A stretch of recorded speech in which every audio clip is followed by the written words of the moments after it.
بہت سے لوگ یہ شکایت کرتے نظر آتے ہیں کہ جی ہم سے ریڈنگ نہیں ہو پاتی، مطالعہ نہیں کیا جاتا، یا اگر مطالعہ کر رہے ہیں تو پھر اس مطالعے کے اندر ہمارا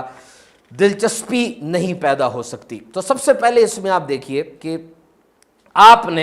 سب سے پہلے آپ نے اپنے آپ کو کنونس کرنا ہے، اپنے آپ کو منانا ہے کہ میں نے پڑھنا ضرور ہے،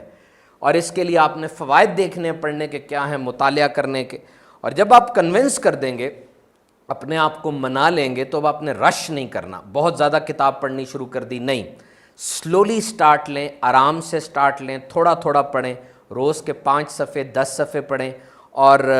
اس کے بعد پھر آہستہ آہستہ آگے لیتے چلے جائیں۔ اور یہاں پر میں والدین کو اور اساتذہ کو یہ نصیحت کروں گا کہ آپ ضرور بچپن میں ہی بچوں کے اندر پڑھنے کی عادت ڈال لیں۔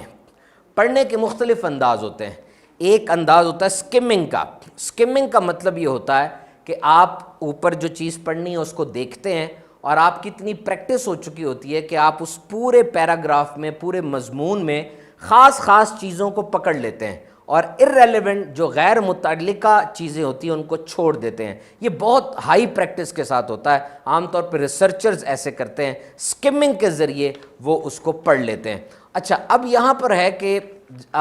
رات کو جب پڑھتے ہیں کچھ لوگ تو ان کو نیند آنا شروع ہو جاتی ہے۔ اس کی وجہ ہوتی ہے کہ جب آپ پڑھنا شروع کرتے ہیں تو آپ کی آنکھیں گھومتی ہیں، آگے پیچھے ہوتی ہیں، آنکھوں کے مسلز کام کرتے ہیں، اور آپ کا دماغ بھی کام کر رہا ہوتا ہے، کیونکہ آنکھوں نے تو صرف حروف دیکھنے ہیں، بی لکھا ہوا ہے، وہ تو شکلیں دیکھ رہی نا آنکھ، ان شکلوں کو میننگ وہ تو دماغ نے دینی ہے۔ تو اس لیے دماغ کو بہت زیادہ کام کرنا پڑتا ہے، وہ دماغ کو لفظ میں، پھر پیراگراف میں اور جملوں میں اس کو تقسیم کرنا ہوتا ہے۔ اب آپ کے دماغ نے بھی کام کیا، آنکھوں نے بھی کام کیا، تو تھکاوٹ ہو گئی، اور پھر یہ بالکل قدرتی ہے کہ جب تھکاوٹ ہوگی تو آنکھیں بھی بند ہو جائیں گی، نیند آئے گی۔ اور جب آپ پڑھتے ہیں کسی چیئر پر بیٹھ کے پڑھتے ہیں، کسی آرام دہ چیئر میں، تو جب ان کے آپ کے مسلز جو ہیں وہ بھی آرام دہ پوزیشن میں آ جائیں گے، عام طور پہ لوگ بیڈ پہ پڑھتے ہیں یا کسی آرام دہ چیئر میں بیٹھ کے پڑھتے ہیں، تو تب بھی نیند آئے گی۔ اور اگر آپ نے رات کا وقت چنا ہے پڑھنے کے لیے، تو ظاہری بات ہے سارے دن کی تھکن کے بعد رات کو تو نیند آئے گی، تو پھر اس کے بعد اگر آپ کوئی بوریت والی کتاب پڑھ رہے ہیں تو اس وقت بھی آپ کو نیند آ سکتی ہے۔ تو اگر آپ نے رات کو پڑھنا ہے اور وہ ضروری پڑھنا ہے، کیجول ریڈنگ نہیں ہے، تو پھر ضروری ہے کہ آپ ایسی جگہ پڑھیں جو کہ آرام دہ تو ہو لیکن زیادہ آرام دہ نہ ہو، اور لیٹنے کے بجائے بیٹھ کر پڑھیں۔ اور اگر دن کے وقت آپ پڑھ رہے ہیں تو سورج کی روشنی کو اندر آنے دیں، اگر رات کے وقت پڑھ رہے ہیں تو پھر آپ زیادہ لائٹیں جلا لیں تاکہ نگاہوں پر بوجھ کم پڑے، اور زیادہ گرمی میں نہ پڑھیں، جلدی نیند آ جائے گی۔ اور رات کو اگر پڑھنا ہے یا کچھ اور پڑھنا ہے تو ایکسرسائز کر لیں، ایکسرسائز کرنے سے فریش ایئر اندر جائے گی اور خون کی گردش میں فائدہ ہوگا۔ اور کچھ لوگ چائے کافی مقدار میں پی لیتے ہیں، اور پھر اس کے بعد کیا ہوتا ہے کہ نقصان ہوتا ہے، رات کو نیند نہیں آتی۔ چائے آپ نے پڑھنے سے پہلے پینی ہے،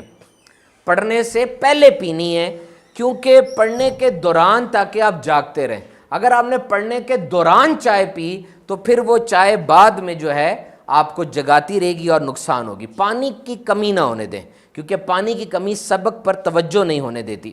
اور تھکاوٹ کے وقت چونکہ مشکل کام کرنا زیادہ مشکل ہو جاتا ہے، تو طریقہ کار یہی ہے کہ سب سے پہلے آسان کام کر لیں۔ جیسے آپ نے ای میل کا جواب دینا ہے، کوئی فارم فل کرنا ہے، تو آپ وہ کام کر لیں، یہ کام اتنی محنت طلب نہیں ہوتے۔ تو جب آپ یہ کام کر لیں گے تو پھر آپ اس کے بعد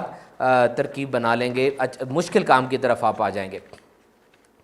تو یہاں پر یہ دیکھا گیا کہ آسان کام کرنے سے انرجی واپس آ جاتی ہے اور دیگر کاموں میں انرجی صرف ہو سکتی ہے۔ ٹیک بریک،